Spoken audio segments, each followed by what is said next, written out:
الحمد لله وكفى والصلاة والسلام على سيد رسول وخاتم الأنبياء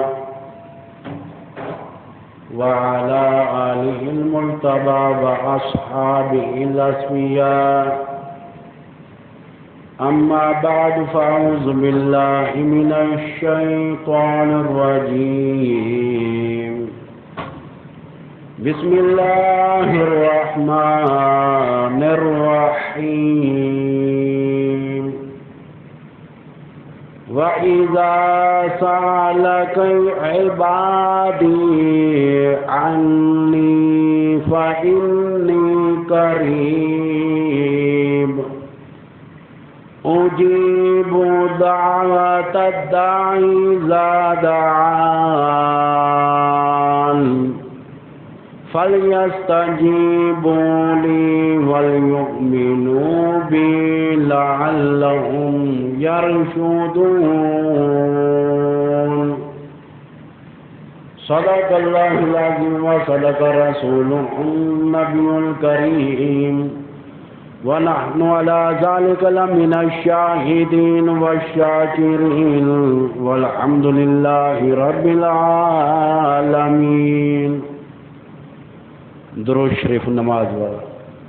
اللهم صل على محمد وعلى آل محمد كما صليت على إبراهيم وعلى آل إبراهيم إنك حميد مجيد. اللهم بارك على محمد وعلى آل محمد كما باركت على إبراهيم وعلى آل إبراهيم إنك حميد مجيد.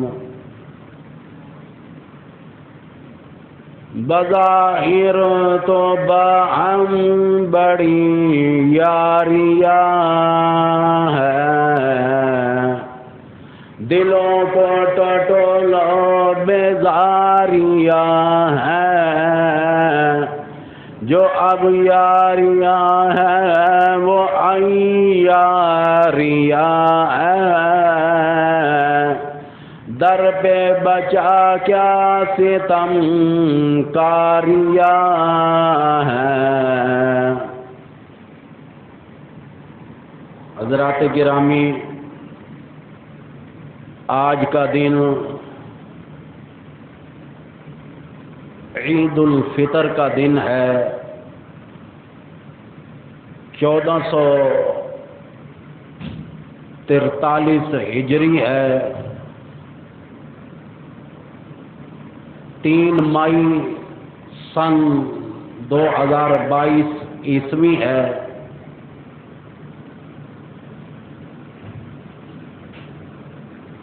سوچ رہا تھا کون سی ایسی بات ہو جس سے لوگوں کو نفع ملے. کل جو رات گزری ہے وہ لیلۃ الجائزہ کی رات گزری ہے. جبریل امین علیہ الصلاۃ والسلام فرشتوں کو لے کر آتے ہیں کہ آؤ، بہرحال لیلۃ الجائزہ کی رات میں بھی جو لوگ اعتکاف میں ہوتے ہیں، جو مسجد میں ہوتے ہیں، جو اللہ اللہ کر رہے ہوتے ہیں، ان کے لیے یہاں تک کہ دعاؤں پر آمین کہتے ہیں.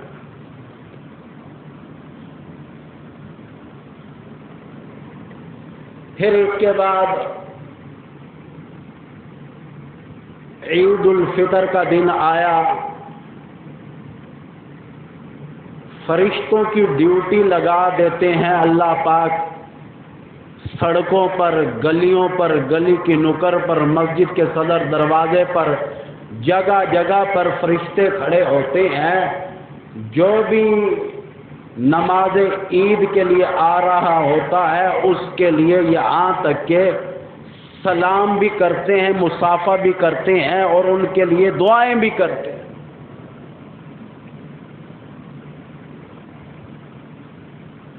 عیدگاہ میں آتے ہوئے کم از کم 3 مرتبہ اللہ اکبر اللہ اکبر، لا الہ الا اللہ واللہ اکبر، اللہ اکبر وللہ الحمد پڑھنا لازم ہے۔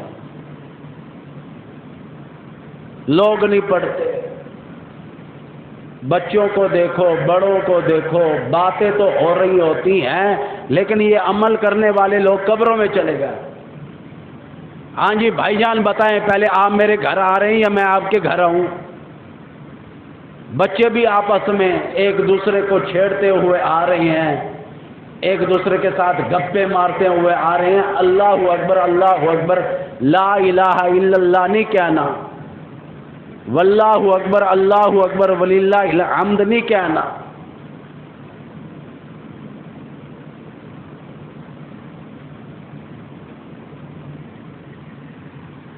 امام الانبیاء کی عادت تھی یہ ورد کہنے کی کہ اللہ اکبر، اللہ سب سے بڑا ہے۔ ایک مرتبہ تو اللہ کا نام لے لیا کہ اللہ بڑا ہے، پھر دوسری مرتبہ کہہ دیا اللہ اکبر، اللہ سب سے بڑا ہے۔ اندازہ لگاؤ امام الانبیاء کی محبت کا کیا کہنا، اللہ کے ساتھ لو کا کیا کہنا، پیار کا کیا کہنا، یہاں تک کہ امام الانبیاء نے کہہ دیا لا الہ الا اللہ۔ کتنی بڑی بات ہے، کتنا بڑا انداز ہے امام الانبیاء کا۔ اللہ کے علاوہ میں معبود برحق کسی اور کو نہیں مانتا، میں لات کو نہیں مانتا، میں عزا کو نہیں مانتا، میں حبل کو نہیں مانتا، میں منات کو ماننے کے لیے تیار نہیں۔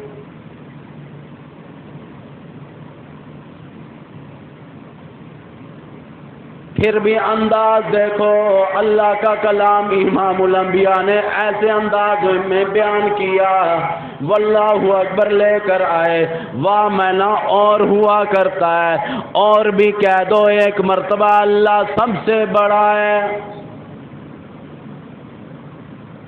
الہی میں نے تو 3 مرتبہ آپ کا نام لے لیا، اب کیا کروں؟ آواز آئی اللہ اکبر، 4تھی مرتبہ بھی میرا نام لینا چاہیے۔ الہی کیوں تیرا نام لینا چاہیے؟ فرمایا مشرق میرا، مغرب میرا، شمال میرا، جنوب میرا، چاروں طرف بادشاہی میری، اور لوگوں میرے نام کو 4 مرتبہ بلند کرو۔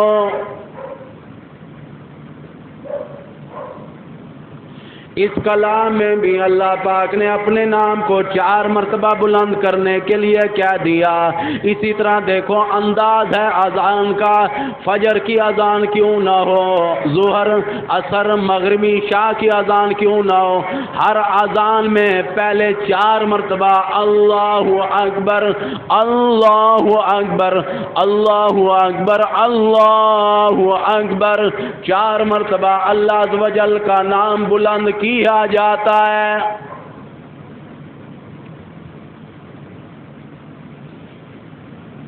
اسی طرح مکبر کو بھی دیکھو، جب امامت کھڑے ہونے لگتی ہے، امام صاحب کھڑے ہو جاتے ہیں، مقتدی کھڑے ہو جاتے ہیں، یہاں تک کہ مکبر تکبیر پڑھنے والا کہتا ہے اللہ اکبر اللہ اکبر اللہ اکبر اللہ اکبر، 4 مرتبہ نام کو بلند کیا جاتا ہے۔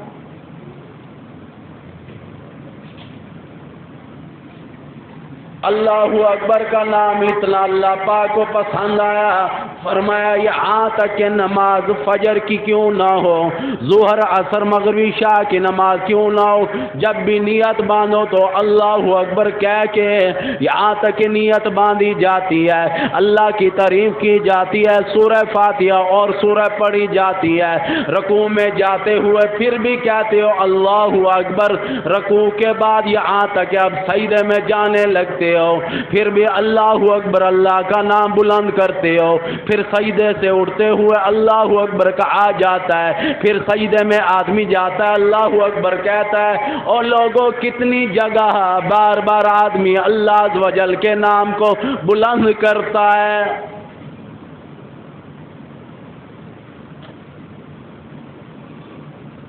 معاملہ آتا ہے جنازے کا، جنازہ یہاں تک کہ سامنے امی جان کا پڑا ہوا ہے، جنازہ سامنے ابا جان کا پڑا ہوا ہے، جنازہ یہاں تک کہ بیگم صاحبہ کا سامنے پڑا ہوا ہے، جنازہ یہاں تک کہ بیٹے کا سامنے پڑا ہوا ہے، جنازہ سامنے بیٹی کا پڑا ہوا ہے، جنازہ سامنے چچی جان کا پڑا ہوا ہے، جنازہ سامنے پھپھی جان کا پڑا ہوا ہے، جنازہ یہاں تک کہ سامنے عزیز و اقارب کا پڑا ہوا ہے، جنازہ سامنے یار دوستوں کا پڑا ہوا ہے، جنازہ سامنے اساتذہ کرام کا پڑا ہوا ہے۔ جب بھی نیت باندھتے ہو کہتے ہو، امام بھی اونچی آواز سے کہتا ہے اللہ اکبر۔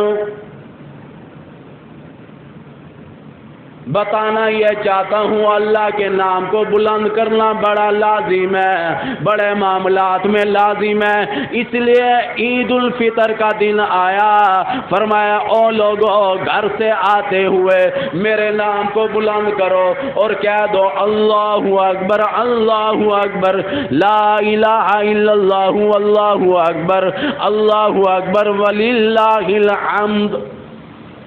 تمام کی تمام تعریفیں اللہ کے لیے، یہ بند کر دو ابھی پنکھا بند۔ تمام کی تمام تعریفیں اللہ عز و جل کے لیے،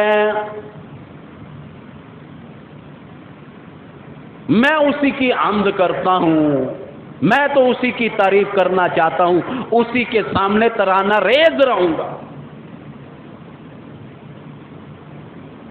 اس لیے میں نے تھوڑی سی تفصیل بیان کر دی تاکہ کہ آپ لوگوں کو سمجھ آ جائے کہ اللہ اکبر کہنا کتنی عظمت والی بات ہے، اور لا الہ الا اللہ ساتھ کہہ دیا کہ اللہ کے علاوہ میں کسی اور کو معبود نہیں مانتا، پھر واللہ اکبر اور ایک مرتبہ کہہ دینا اللہ سب سے بڑا ہے، پھر اللہ اکبر 4 مرتبہ لیا گیا نام، وللہ الحمد۔ اسی اللہ کے لیے تمام تعریفیں ہیں، کسی اور کے لیے نہیں۔ میری حمد و ثنا، میری تعریف ہر آن ہر گھڑی اللہ عز و جل کے لیے ہے۔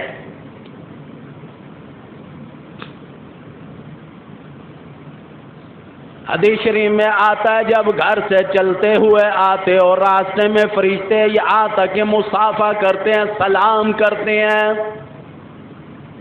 اس آدمی کو دعائیں دیا کرتے ہیں جو یہاں تک کہ اللہ عز و جل کے نام کو بلند کرتا ہوا تکبیرات تشریق پڑھتا ہوا آتا ہے، اس کے لیے دعائیں یہاں تک کہ مغفرت کی فرشتے بھی کہتے ہیں، آمین بھی کہتے ہیں۔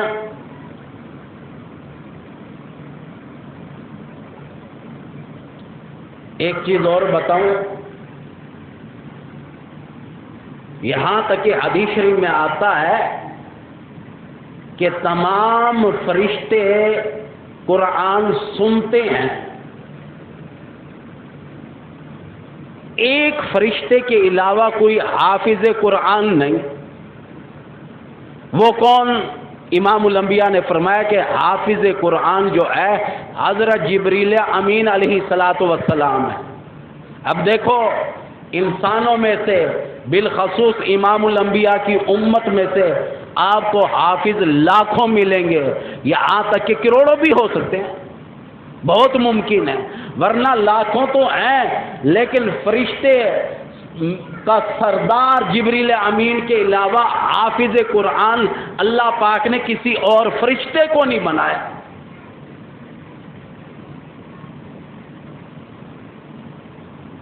اور جبریل امین علیہ السلام صرف قرآن حکیم سنانا یا سننا،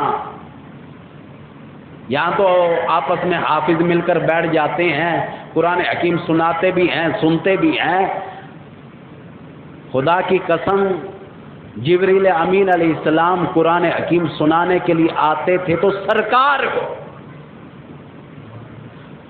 ہر رمضان المبارک میں 2 دورے کرتے، 2 مرتبہ جبریل امین قرآن حکیم کو یاد کرنے کے لیے سنانے کے لیے یہاں تک کہ اللہ کے پاس نہیں جاتے، سرکار کے پاس آتے تھے۔ اور سرکار مدینہ حضرت محمد رسول اللہ صلی اللہ علیہ وسلم کا بھی اتنا اونچا مقام رکھا اللہ پاک نے، آپ کبھی بھی کسی صحابی کو قرآن یاد کرنے کے لیے یہاں تک کہ نہیں سناتے تھے، جب بھی سنایا جبریل امین علیہ السلام کو سنایا، نوری فرشتوں کے سردار کو سنایا۔ حضور کریم صلی اللہ علیہ وسلم کے بہت سارے معاملات فجر کی سنتوں میں خاص طور پر آپ کی عادت تھی کہ پہلی رکعت میں قل یا ایھا الکافرون یہ آیات، یہ پوری سورت پڑھا کرتے تھے۔ دوسری رکعت میں فجر کی سنتوں میں آپ سورہ اخلاص پڑھا کرتے تھے۔ اسی طرح مغرب کے فرضوں کے بعد بھی آپ کی روٹین یہی تھی کہ پہلی رکعت میں قل یا ایھا الکافرون والی سورت اور دوسری رکعت میں سورہ اخلاص پڑھا کرتے تھے۔ یہ ذرا اس لیے بتا رہا ہوں، آپ کہو گے کیوں بتا رہا ہے، کہ ساتھ ساتھ نبی کی سنتے بھی پڑھتا ہونی چاہیے نا کہ کیسے پڑھا کرتے تھے۔ آپ صلی اللہ علیہ وسلم نے 3 چیزوں سے بچنے کے لیے 3 صورتیں علاج بتائے۔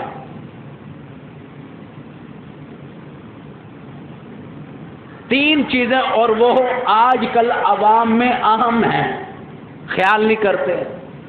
سب سے پہلی چیز حضور کریم صلی اللہ علیہ وسلم نے فرمایا کہ اگر کسی پر جادو ہو جائے، سورت اخلاص، سورہ فلق اور سورت ناس، یعنی کہ قرآن حکیم کی جو آخری 3 سورتیں یہ پڑھو، جادو دور ہو جائے گا۔ یہ عمل کیا بھی ہے اور سرکار نے بتایا بھی ہے۔ آج کل کے پیر کہتے ہیں سیری لے جاؤ قبرستان میں ڈال دو، یہ تالا ہے اس پر پڑھائی کر دی ہے، قبرستان میں گڑھا کھدوا کر تالا وہاں پر جو ہے نا بند کر کے چابی آبڑے کو رکھا ہے، یہ تالا بند کر کے مدفن کرو، مولوی سے اذان دیوا۔ یہ سارے طریقے ڈھونگ ہیں پیسے لوٹنے کے، اس سے اسلام کا کوئی تعلق نہیں۔ مجھے بڑا دکھ ہوتا ہے، میں قبرستان میں اکثریت سپارے وغیرہ پڑھنے کے لیے جاتا ہوں، سری پڑی ہے، مرغی کوئی چھوڑ کر جاتا ہے، کوئی انڈے رکھ کر چلا جاتا ہے، غریب کو دے کر راضی نہیں۔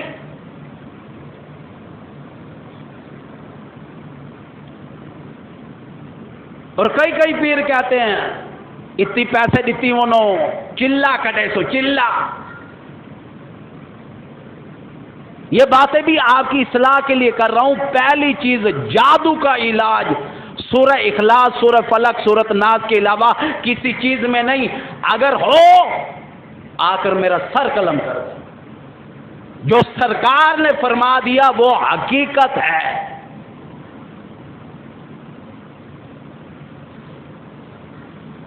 سورہ اخلاص کو آپ کیا سمجھتے ہیں؟ سورہ فلق اور سورہ ناس کو کیا سمجھتے ہیں آپ؟ اور دوسری چیز فرمایا کہ حسد جیسی بیماری، حسد سے اگر بچنا، آئے اس کے پاس کار ہے میرے پاس نہیں، آئے اس نے کوٹھی بنا لی ہے میرے پاس نہیں، حسد سے بچنے کا علاج بھی یہ 3 صورتیں ہیں، سورۃ اخلاص، سورۃ فلق اور سورۃ ناس۔ اور تیسری بھی بیماری عام ہے، اس کی وجہ سے بھی لوگ پیروں کے پاس زیادہ بھاگتے ہیں، نظر بد کی وجہ سے۔ مجھے نظر بد ہو گئی ہے، کاروبار نہیں چل رہا، نظر بد ہو گئی ہے، میرا کاروبار کسی نے باندھ رکھا ہے۔ یعنی کہ 3 چیزوں کا علاج سرکار نے بتایا، فرمایا اگر نظر بد لگ جائے آؤ سورہ اخلاص پڑھو، سورہ فلق اور سورۃ ناس، سمجھ گئے ہو نا؟ آخری جو ترتیب کے ساتھ 3 صورتیں یہ پڑھو، ایمان بھی ہونا چاہیے پلے، باب وضو ہو کر پڑھو، انشاءاللہ کام ہو جائے گا۔ قرآن سے بڑھ کر تاثیر کسی چیز میں نہیں۔ یہ جو ہمیں محسوس ہوتا ہے نا قرآن ہمیں فائدہ نہیں دے رہا، وہ ہماری کوتاہی ہے، ہماری غلطی ہے۔ کیوں؟ ہم نے قرآن حکیم پر یقین ڈھیلا ملا رکھا ہوتا ہے۔ ایک دوست گیا پیر کے پاس، کہنے لگا گھر میں لڑائی ہے کیا کروں؟ انہیں آکے ایک بکرا 13 لگتی، ایک گھارا لیدہ لگتی۔ یہ بھی اصلاح کی باتیں کر رہا ہوں، ایک بکرا 13 لگے گا، ایک گھر والی دا، اور آخر لگا اوئے ہوئے ہوئے ہوئے اوئے تیرے تے جننی عاشق ہے۔ چلو مرد کو اگر آدھا پہ مرد خوش تھی نے سبحان اللہ، ایڈا کوئی کم دا بندہ کہ جننی بھی میرے تے عاشق تھی گئی ہے، لیکن جڑے لے پیر اے آدھے نا تیری گھر والی تے جن عاشق ہے، ہائے ہائے ہائے آدمی تڑپ اٹھ دے، ہائے گھر والی میری تھی کہ تے کوئی بیا جن عاشق ہے۔ بندہ ذرا یہ سوچ گیا نا کہ میرے کو بڑا کوئی جن ہے، سوچتا نہیں نا، گھبرا جاتا ہے۔ اور اگا پیر نے کیا کہا 5000 اپنا دیتی ون، 5000 جنا ہے نا گھر والے دا دیتی ون، دوہاں دا ایک بکرا لگے۔ انہیں کہا اچھا آپ کر گنسو، ہاں نا نا نا نا، اگر بکر منڈی گئے نا 18000 والے بکرے تے ہاتھ رکھا نا وہ تو کو گھننا پہ ویسی آسا 5 چ منا گنسو۔ اگلے نے آکھا تو سب 5000 میں مفت منا گنسا، او آندے تے جننی میرے کو لے نا میں مفت منا گنسا۔ تو ایسی باتوں کا بھی خیال کیا کرو۔ یہ باتوں کے ساتھ ساتھ ذرا اصلاح بھی کر دوں، فطرانہ فطر کیا ہے؟ غریبوں کی عید ہے۔ امام الانبیاء محبوب کبریا حضرت محمد رسول اللہ صلی اللہ تعالی علیہ وسلم نے فرما دیا، فرمایا او لوگو یہاں تک کہ عید سے 2 دن قبل، 2 دن پہلے کا یہ دینا سنت ہے۔ کیا دو؟ آٹے کے بارے میں ہے، جو کے بارے میں ہے، کھجور کے بارے میں ہے، یہاں تک کہ کشمش کے بارے میں ہے۔ تفسیریں کافی زیادہ پڑھ رہا تھا، مختلف اقوال بھی ہیں، اختلاف بھی ہے۔ پیمانہ تھا، بعضے کہتے ہیں وہ 2 کلو اور 50 گرام آٹا بنتا ہے۔ جو پیمانہ حضور صلی اللہ علیہ وسلم تول کر تو نہیں دیتے تھے، وہ پیمانے کا اندازہ لگایا گیا، وہ 2 کلو 50 گرام بنتا ہے۔ بعضے کہتے ہیں 2.25 سیر، پہلے سیر 900 گرام کا ہوتا تھا، 2.25 سیر کا حساب بھی لگاؤ تو وہی 2 کلو 50 گرام بنتا ہے۔ اور بعضے نے لکھا ہے 2.25 کلو، کوئی حرج نہیں، دے سکتے ہو۔ اچھا اس کے بارے میں، اب کھجور کے بارے میں روایت 3.5 کلو کے بارے میں بھی ہے اور 4.5 کلو کے بارے میں بھی ہے۔ جو خود کھاتے ہو یہ بھی صدقہ فطر کرو۔ اصل میں بات وہی آ گئی کہ غریب کے گھر پھر کھانا عید کا، ماہ رمضان میں تو پہنچا دیا، عید کا بھی سامان پھر اللہ پاک دینا چاہتے ہیں۔ اگر کئی لوگ پیسے دیتے ہیں اس حساب سے، میں بتا دوں کہ مختلف مولوی، بعضے نے کہا کہ 130 روپے دو، بعضے نے 140 روپے بھی کہا ہے، 160 بھی کہا ہے، مختلف جیسے جو حدیث کے مطابق کہتے ہیں۔ میں نے کہہ دیا نا 2.25 سیر کے بارے میں بھی ہے، یہاں تک کہ 2 کلو 50 گرام کے بارے میں بھی ایسے مختلف اختلاف بھی ہیں۔ اگر 130 روپے دو گے پھر بھی فطرانہ ادا ہو جائے گا، 140 دو گے پھر بھی ادا ہو جائے گا، اگر 160 دو گے 30 روپے فالتو چلے گے وہ زیادہ افضل ہو جائے گا۔ اور یہ فطرانہ ہے ادنا،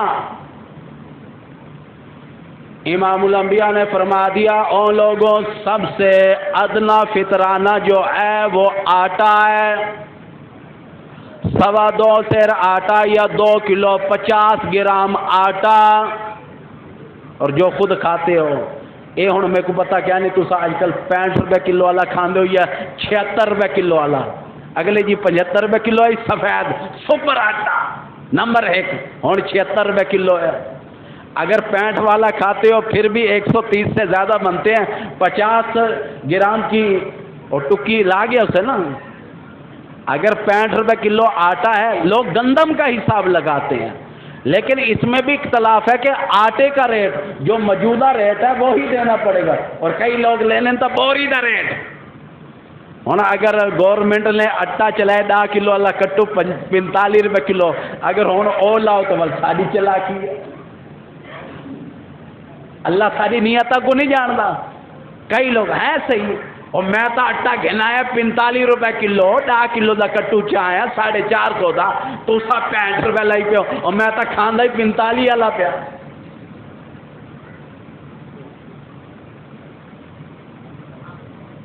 جو ریٹ بازار میں ہے اور جو بچہ عید والے دن صبح سورج نکلنے سے پہلے پیدا ہو جائے اس کی طرف سے بھی فطرانہ دینا لازم ہے۔ صبح سورج نکلنے سے پہلے جو بچہ پیدا ہو جائے گا اس کی طرف سے بھی فطرانہ ادا کرنا پڑے گا۔ امام الانبیاء نے فرمایا کہ ادنا جو ہے فطرانہ 2.25 سیر آٹا یا 2 کلو 50 گرام آٹا دیا کرو۔ دوسرا فرمایا یا 3.5 کلو کھجور یا 4.5 کلو کھجور جو خود کھاتے ہو اس کے حساب سے فطرانہ دو۔ اس میں نے یہ تو ضرور پڑھا ہے کہ عید غریبوں کی ہو جائے، لیکن زیادہ واضح کھانے پینے کا سامان آ گیا، کھجور ہو جائے، کشمش ہو جائے، تاکہ ان کے یہاں بھی عید کا کوئی سامان تیار ہو جائے، کچھ نہ کچھ عید پر انہیں بھی مل جائے۔ اصل چیز یہ ہے، کئی لوگوں کا یہ بھی خیال ہے کہ پیسے دینے سے کہ غریب کی بھی عید ہو جائے، غریب بچے بھی سوٹ سلوا لیں گے، جوتا لے لیں گے، وہ بھی نظریہ ٹھیک ہے، کوئی حرج نہیں۔ عید سے پہلے فطرانہ ادا کرنا لازم ہے، اور یہ واجب قسم کا مسئلہ ہے کہ اگر آپ نے ادا نہیں کیا تو عید کے بعد بھی یہ دینا لازم ہے، آپ پر ابھی قرضہ باقی ہے فطرانے کا، لیکن جو ثواب عید سے پہلے ملنا ہے وہ ثواب سے محروم ہو جاؤ گے۔ کسی صحابی نے دیکھا یہاں تک کہ حضرت عمر رضی اللہ تعالیٰ عنہ رو رہے ہیں، پوچھنے والے نے پوچھا کیا بات ہے اے فاروق کیوں روئے، آج تو عید کا دن ہے۔ کہنے لگے تمہیں کیا معلوم ہے، میں نے روزے رکھے، میں نے نمازیں ادا کی، میں نے تراویحیں پڑھی، نہ جانے قبول بھی ہے مالک کی کائنات کے یہاں یا نہیں۔ حدیث شریف میں آتا ہے جو فطرانہ فطر ادا کرتا ہے، یہاں تک کہ جو نمازوں میں کوتاہی رہ جاتی ہے، جو روزوں میں کوتاہی ہو گئی، تراویحوں میں کوتاہی ہو گئی، ماہ رمضان کے احترام میں کوتاہی ہو گئی، یہاں تک کہ اللہ پاک فطرانہ فطر ادا کرنے کی وجہ سے معاف فرما دیتے ہیں۔ حدیث شریف میں آتا ہے محمد عربی صلی اللہ تعالی علیہ وسلم نے فرمایا او لوگو یہاں تک کہ فطرانہ ضرور ادا کیا کرو، فطرانہ ضرور ادا کرو۔ نہیں کرتے یہ بھی بتا دوں فطرانہ کس کس کی طرف سے دیا جا سکتا ہے۔ فطرانہ اپنی طرف سے اولاد جو بالغ نہیں ہے، یہ بھی مسئلہ سن لو، جو اولاد نابالغ ہے اس کی طرف سے فطرانہ دیا جائے گا۔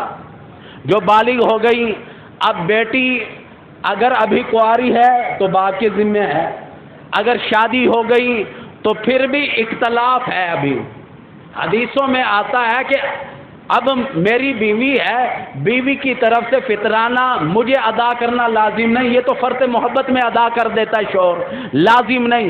اگر استطاعت والی ہے اپنا فطرانہ خود دے۔ میرے ذمے کیا ہے؟ میرے ذمے جو ہے یہاں تک کہ اولاد ہے نابالغ، ماں والد نہیں ہے، ماں ہو گئی، ایسے اگر بہنیں جو ہیں کنواری ہیں، یہاں تک کہ بھائی ان کی طرف سے ادا کرتے ہیں، کریں ٹھیک ہے، وہ صحیح ہے، کیونکہ بہنیں ابھی بھائیوں کے والد ہے نہیں، بھائیوں کے سر پر بیٹھی ہیں، بھائی ادا کریں گے، ماں کی طرف سے دو فطرانہ، اور یہاں تک کہ دادا دادی نانا نانی عزیز و اقارب کی طرف سے بھی دیا جا سکتا ہے، لیکن میں نے کہا نا کہ اگر بیوی استطاعت والی ہے تو آپ کی طرف سے دینا لازم نہیں۔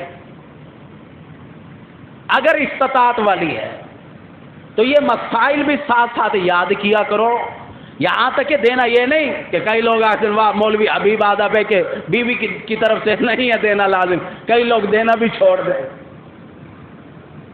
دینا چاہیے، اچھی بات ہے، پیار محبت اور بڑھے گا۔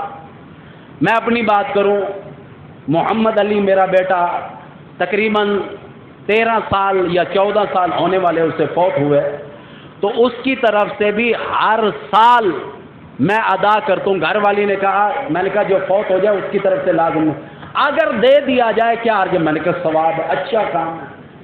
یہ ایسے ہیلے اللہ کو پسند آتے ہیں۔ اگر کسی کی ماں فوت ہو گئی، فرط محبت میں آ کر فطرانہ ماں کی طرف سے دے رہا ہے، اللہ اس کی نیت کو نہیں دیکھ رہا کہ ماں قبروں میں چلی گئی، ماں کی طرف سے فطرانہ ادا کر رہا ہے۔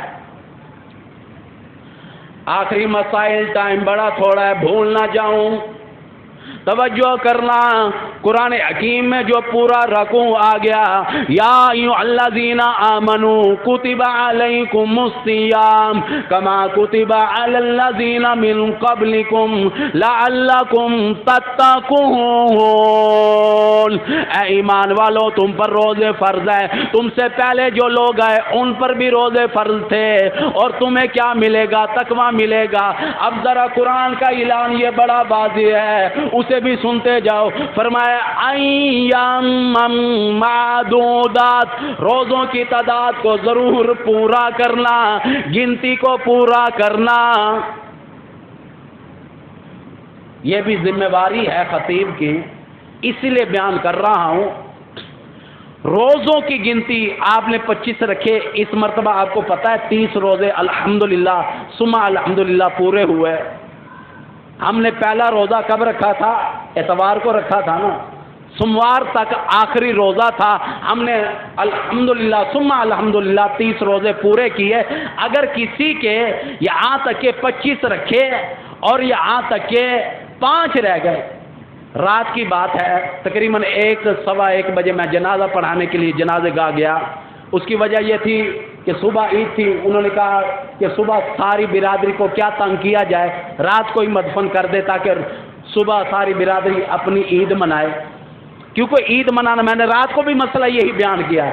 میں نے کہا جس گھر کا یہ فرد فوت ہوا ہے اس کی اولاد بھی عید پڑھنے جائے گی، یہ نہیں کہے گی واہ سارے ابا جی فوت ہے بن آسا عید۔ میں نے کہا نہیں، یہ نماز ہے، پڑھنی پڑے گی، واجب ہے، لازم ہے، نماز پڑھنی پڑے گی۔ میں نے ان کو مسائل بتائے کافی سارے۔ اب ایک آدمی نے سوال کیا، قاری صاحب روزے 30 ہوئے، میں نے روزے بھی 30 پورے رکھے ہیں،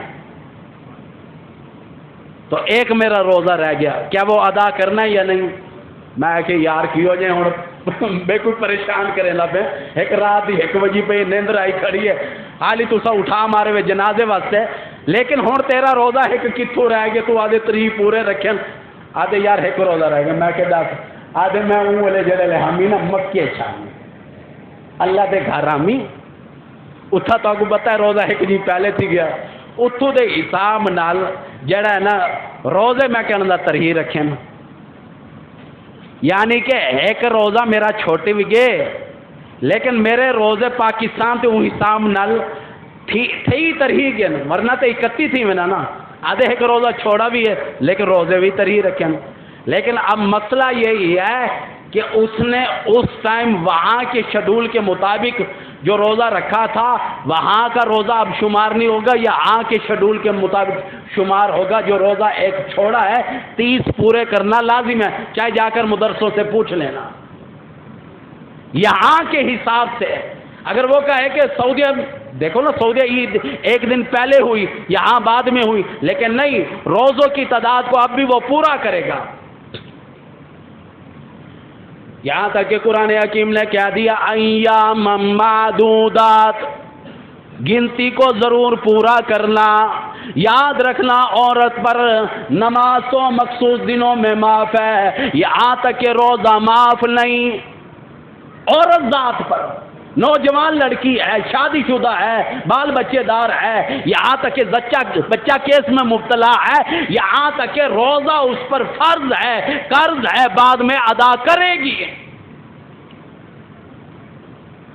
قرآن حکیم میں عدت کو پورا کرنا، روزوں کی تعداد کو پورا کرنا ایک ہی رکوع میں جگہ جگہ آ گیا۔ پھر سنو، فرمایا فَمَنْ كَانَ مِنْكُمْ مَرِيضًا أَوْ عَلَىٰ سَفَرٍ فَعِدَّةٌ مِّنْ أَيَّامٍ أُخَرَ، یہاں پھر آرڈر آ گیا، روزوں کی تعداد کو پورا کرو۔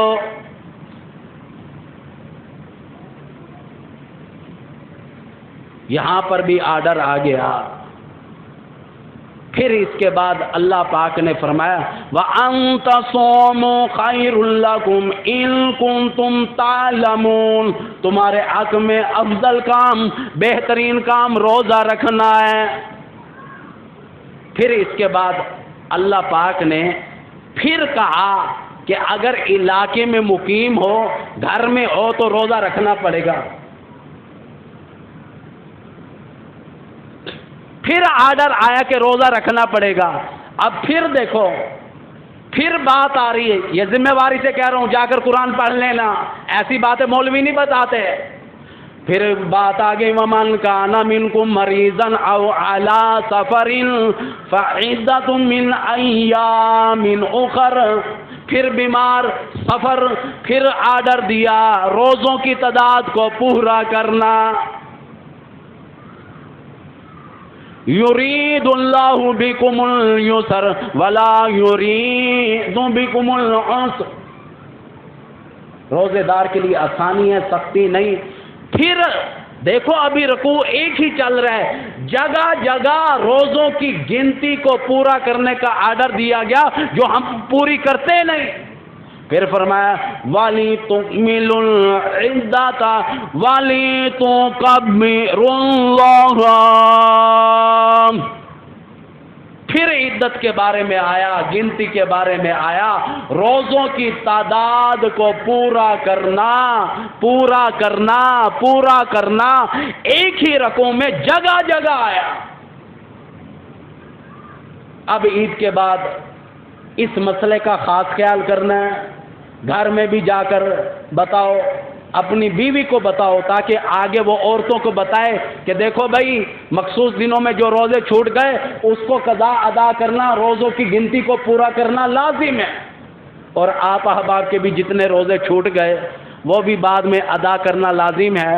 کئی لوگ یہ کہتے ہیں، یہ یاد رکھنا سال میں 5 دن روزہ نہیں رکھ سکتے، حرام ہے۔ ایک تو آج کا دن، یعنی کہ یکم شوال المکرم کا، یعنی کہ عید الفطر کا پہلا دن، آج ہے نا عید الفطر، شوال المکرم کی 1 تاریخ ہے، آج کے دن روزہ رکھنا حرام ہے، اور 4 لگاتار روزے اور حرام ہے۔ کون سے؟ عید الاضحیٰ کی 10 ذوالحجہ، 11 ذوالحجہ، 12 ذوالحجہ، 13 ذوالحجہ، یعنی کہ لگاتار عید کے 4 دن۔ اس میں بھی اللہ کی حکمت ہے تاکہ گوشت ضائع نہ ہو جائے۔ یہ تو اب ہے نا ڈی فریزر کا زمانہ، فریج کا زمانہ، چاہے 6 مہینے رکھ لو، اللہ پاک نے اس ٹائم کے مطابق رکھا۔ یہ تھا، نیت یہ تھی کہ تاکہ یہاں تک کہ وافق مقدار میں جو گوشت ہے وہ ضائع نہ ہونے پائے۔ 5 دن روزہ رکھنا حرام ہے۔